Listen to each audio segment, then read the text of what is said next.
little bumper music for my friends who listen in Mexico. Gracias por escuchar este podcast.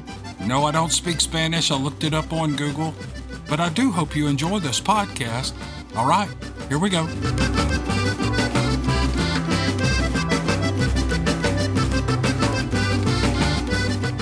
This email is titled The Mount Vernon Monster. And then there's a hyphen and it says deer impaled on a metal fence post. Here is a story about a cryptid that terrorized an area right near George Washington's historic farm, Mount Vernon, way back in the late 1970s. I lived about 2 to 3 miles as the crow flies from where these events happened at that time. While I never saw it, I did see and hear evidence of it, including a deer impaled on a metal fence post less than 100 yards from my house. Now, I've done a lot of research into this, and I've been able to piece together some very interesting evidence, both from what I saw and experienced, as well as from others. From 1978 until 1979, nocturnal screams were heard from a patch of woods 1 mile from the historic home of George Washington, and there was at least one sighting in that area of a creature 6 feet tall and covered with hair. Thelma Crisp saw it. See the link to the Washington Post article. Children were scared to death, dogs went nuts barking, and people were freaked out.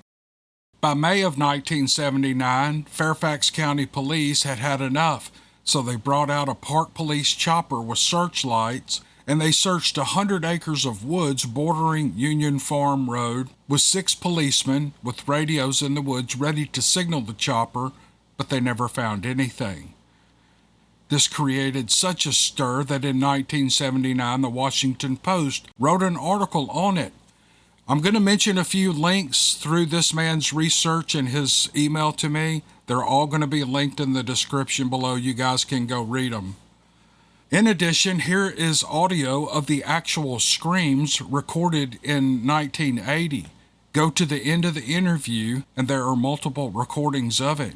Go to the 1 hour, 20 minute, and 52 second mark. There'll be a YouTube link in the description. Police didn't want to talk about it, and many people claimed it was a hoax. Some kids with a sound system back in the woods, they said.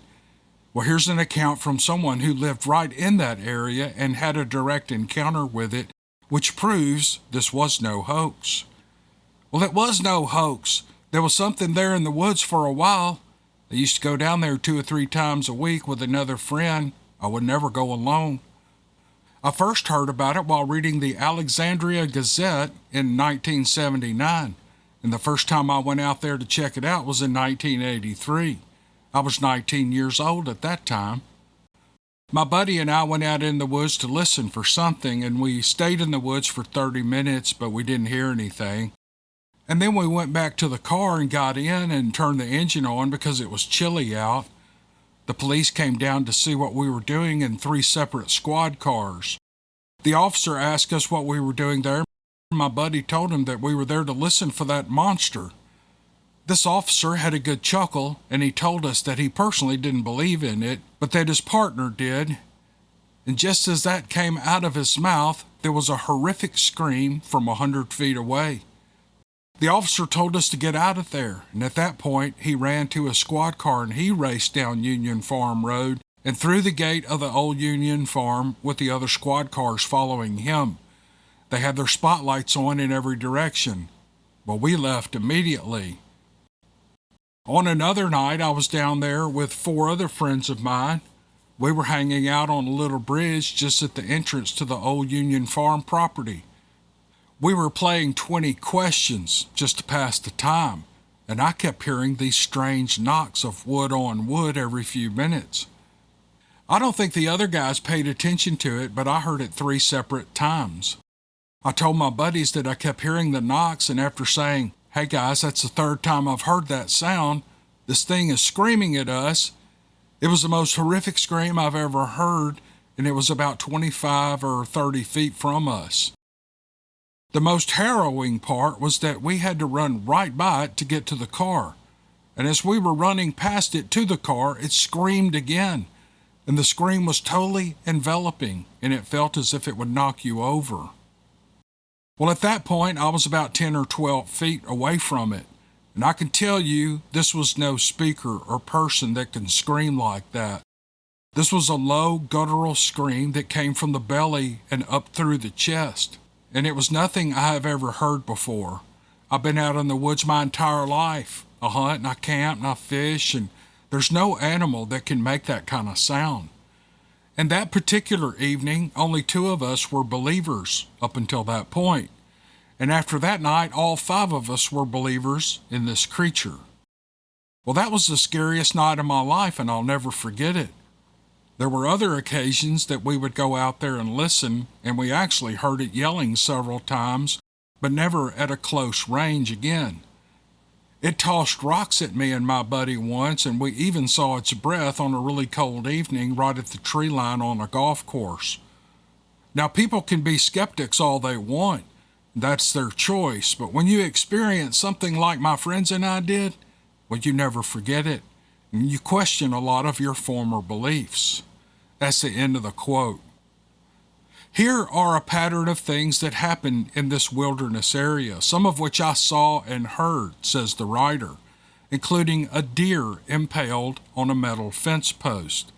And there are other incidents from friends that I knew, and another incident in a densely wooded area of Fort Belvoir, Belvoir, I don't know how to say that, from that time period, and it was recently posted on the BFRO website. All of this evidence proves that this was not a hoax, that there was some kind of cryptid in this area. And I lived on the tree line of a dense wilderness area 2 or 3 miles as the crow flies, northwest of where Union Farm Road is, which is where all of these screams and both sightings happened. Now, this is a wilderness area about 7 miles long and 3 miles wide in places, and was very close to Mount Vernon on the eastern side. The northeastern section is Huntley Meadows Park, which is a 2 square mile swamp. And the southwestern side is part of the U.S. Army base at Fort Belvoir,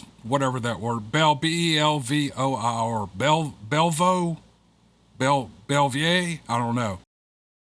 And it's more hilly in terrain, and it's 4 or 5 miles long. So this area was flanked on the eastern side by Route 1. As you drove south on Route 1, there were even more square miles of dense woods broken up here and there by 2-lane roads and a couple of neighborhoods going all the way down to Mason Neck Wildlife Refuge on the Potomac River. At the time, me and my friends were completely unaware of any sightings or activity outside of what we saw and experienced. And as I pointed out earlier, I didn't even find out about the Mount Vernon monster until recently. While we were a bit mystified at the things we experienced, for the most part, we dismissed the idea of Bigfoot or Dogman because it was less than 20 miles from Washington, D.C. And when I heard of the Mount Vernon monster accounts and a BFR report from that time period, it was an aha moment for me. And from here, he lists out several experiences, and I'm just going to read them word for word because these are really cool. Number 1, 1975-76, we had just moved into a neighborhood which bordered the west side of where Huntley Meadows Park and Fort Belvoir meet. That year, I found what looked like a lean-to shelter in a densely wooded area near the fort, over toward the backside of Woodlawn Plantation near Mount Vernon. It was a tree that had been snapped over about 8 feet up with rather large logs piled up against it. I didn't see any marks, no axe marks. I also found a pile of deer bones in a different area near the fort that was within 1 mile of my house. Number 2, 1975-76. A friend of mine who lived 1 block over from where I lived, but right on the tree line, had his rabbit hutches ripped apart one night, and the rabbits were gone and left a blood trail going into the woods. There are no bears in the area, and this was 35 years before coy wolves showed up. His family was from Oregon, so he thought it was a Bigfoot, but I just laughed at him. I absolutely believe Bigfoot existed, but that was only in remote areas, or so I thought. Number 3, 1976.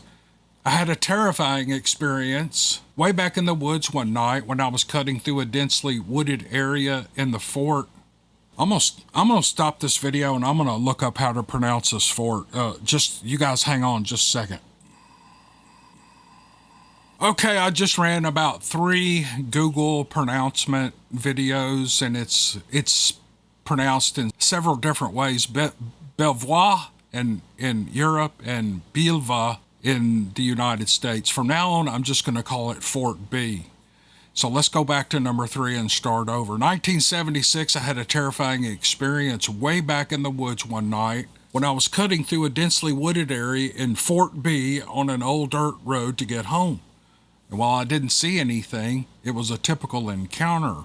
The feeling of dread came over me like I was being watched from the tree line, and then I heard a loud crack.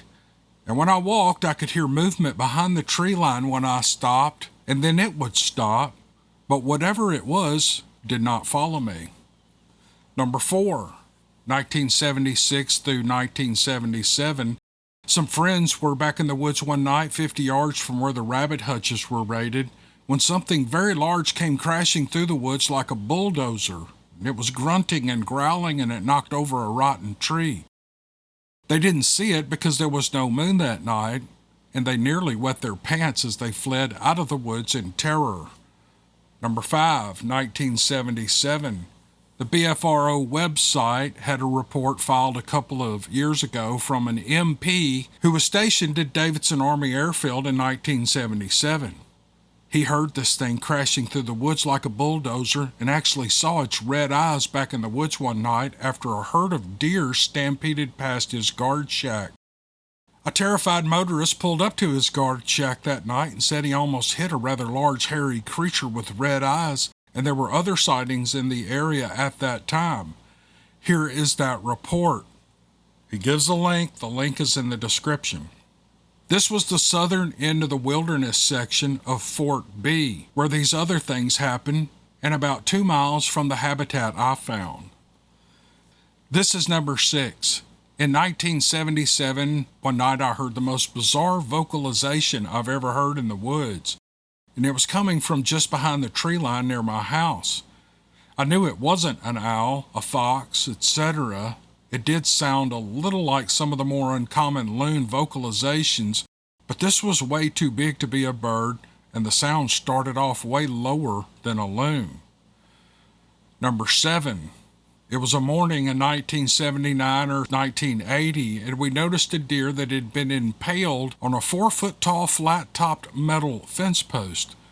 We were mystified at how this deer managed to impale itself on a flat-topped metal fence post, but it never occurred to us that it was a cryptid warning for us to stay out of its territory. None of us had ever heard anything about the Mount Vernon monster because we lived way over on the northwest side of the swamp.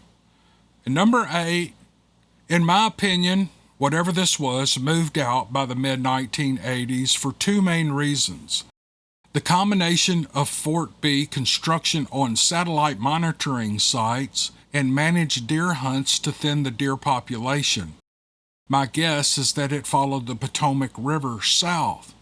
In 1985 or 1986, I did find what looked like another lean-to shelter, except this time it was within 300 yards of where the deer had been impaled, and it looked like it hadn't been used in years. And he says, if you want to call me to discuss, here's my number. I got this email back in I think it was April of 2020, and I'm just now getting to it. So I don't know if the man would even want to talk to me now. I don't really do interviews anymore, namely because every single person I tried to interview does not have internet, or they don't have any way to communicate with me other than with a cell phone. The audio was so bad on those, I just gave up. I couldn't find anybody to do an interview with through Skype, Facebook, whatever. So that doesn't really have anything to do with the story, but I'm just telling you, to call him and interview him, I guarantee you he does not have some kind of internet communication thing or whatever, so I'm not going to call him. But I thought this was fascinating. Right up near Washington, D.C., just 3 or 4 miles from Mount Vernon. And this is a documented series of encounters that people have in the Northeast, which is not very common. You don't hear about these monster encounters in that area, but I thought it was worthy sharing with you guys because I found it very interesting, and I hope you guys liked it.